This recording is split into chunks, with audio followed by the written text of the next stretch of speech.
Okay, trying again. All right, zooming in 3, 2, 1.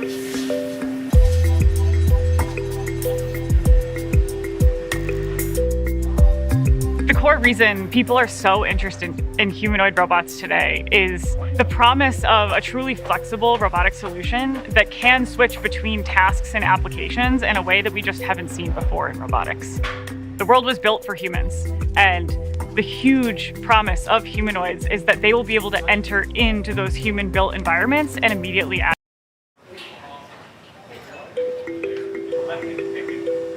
Okay, trying again. All right, zooming in 3, 2, 1.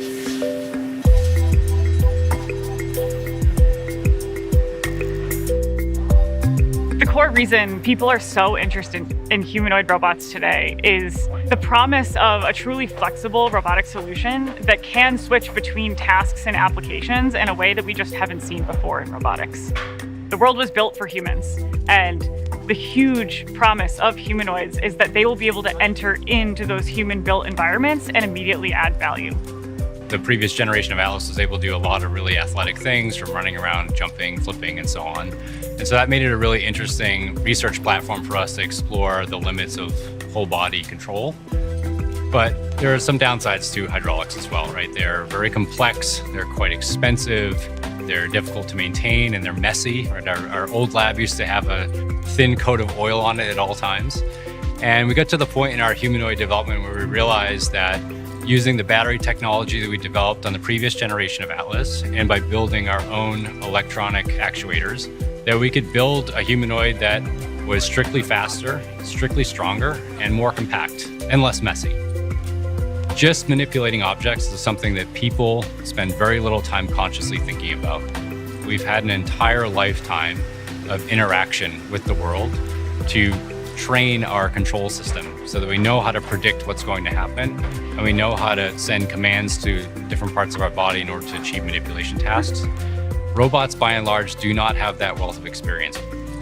And part of the exciting work that is happening in AI, and that we're doing ourselves as well, is trying to use the rich data sources that we are generating now from all of our robots, whether they're deployed out in the real world, whether they're in our labs, or whether it's being generated in simulation, in order to train models that have a similar ability to generalize and a similar ability to error correct when trying to do fundamentally new manipulation tasks. And I think that's one of the places where I would expect AI to significantly change how we perceive the capabilities of robots over the next couple of years.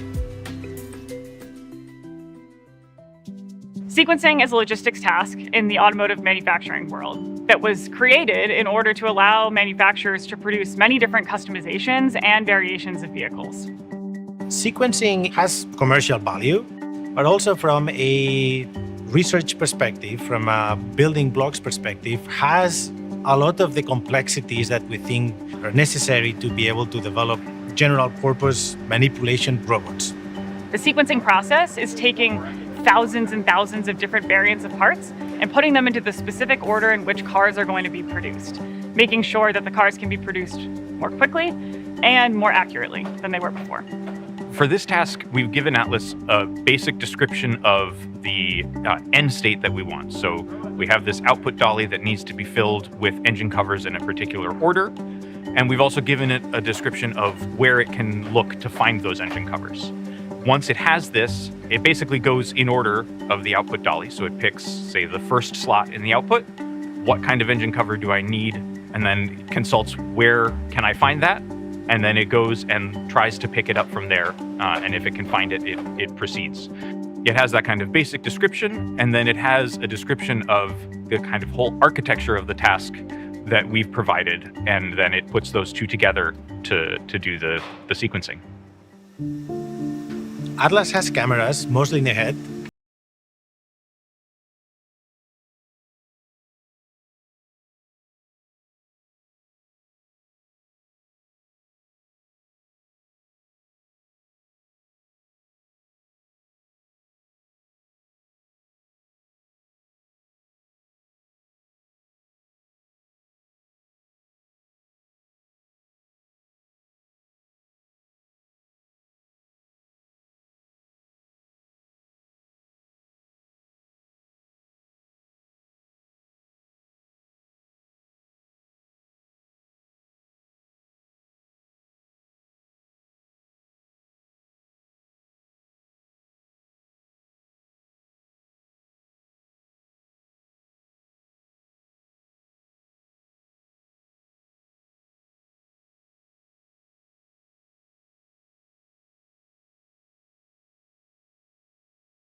We're always trying to make Spot smarter.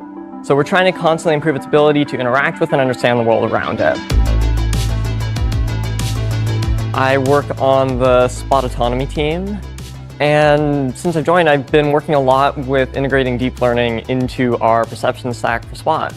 Spot has 5 stereo cameras. It largely sees the world through those. We mostly use the depth data from those cameras to generate a 3D map of the surroundings. From that data, we can run some heuristic classifiers to determine things like where the ground is or where there are obstacles where the robot can't go. Currently, the way Spot really understands the world is it's looking and figuring out what space around it is occupied. So it's saying, okay, there's a wall here, so that space is filled in, there's floor there, that's empty space. And based off of the space that's occupied, it's deciding, is this something I can step on? Can I put my foot here? Can I step over it? So maybe it's like a little high, like you don't want to put the foot on it, but you can go over. Or is it like, a wall? Can I, just an obstacle? I can't go through it at all. The number one nemesis for Spot are wires and similar thin objects. This is because they're hard to see and distinguish. The geometry itself might get lost altogether. It's hard to infer that, oh, it's probably okay to step on it. When in reality, if you get your leg caught under a wire, you're gonna trip, you're gonna start dragging things around. There are also things that are more to do with really the semantics of the object. You can imagine a cart in Spot's path. That looks exactly like a platform.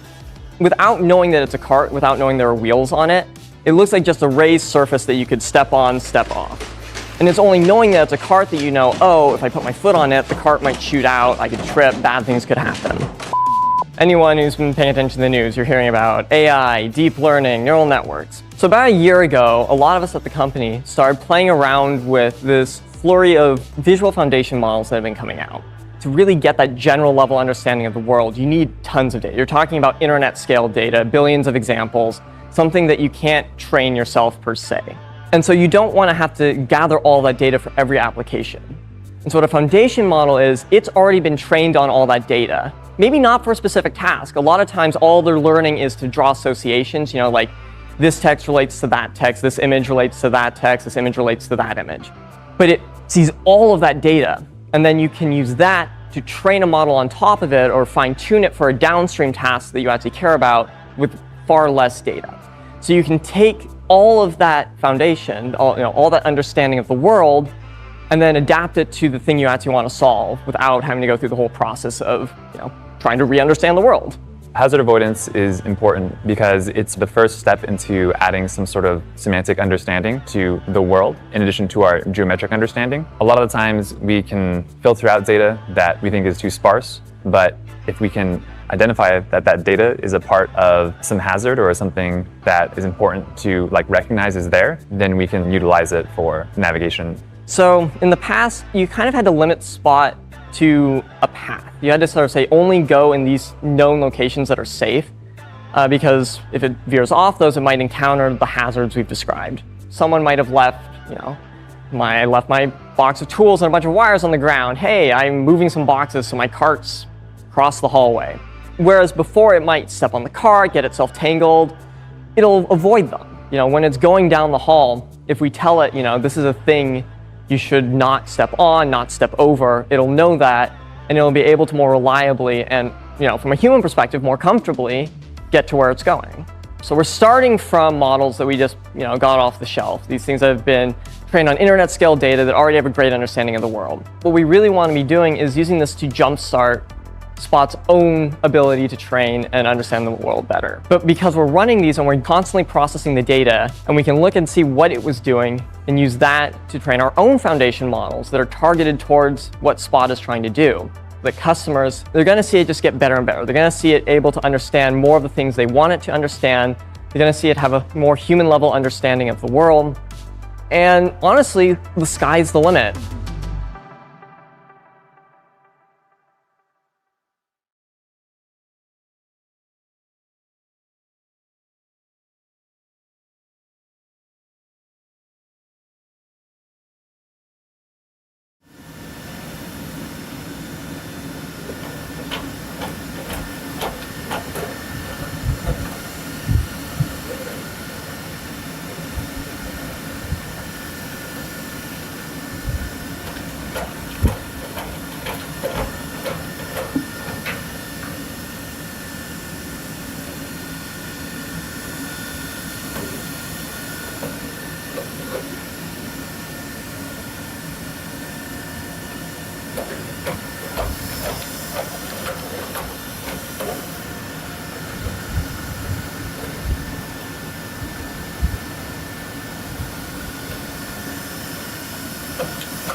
Every single day, there are robots moving. And every single day, they're doing crazy things in our office. And it's so cool to be able to see that just day in and day out. I'm Paul DeMonico. I'm a robotics engineer on the Spot locomotion team. We're a team of roboticists and software engineers, and we're responsible for making Spot move essentially anywhere in the world. Boston Dynamics has been doing legged robotics for decades now, and that's largely based on our ability to understand and our ability to model these robots. Really, model predictive control is at the root of how we have been able to get as far as we have.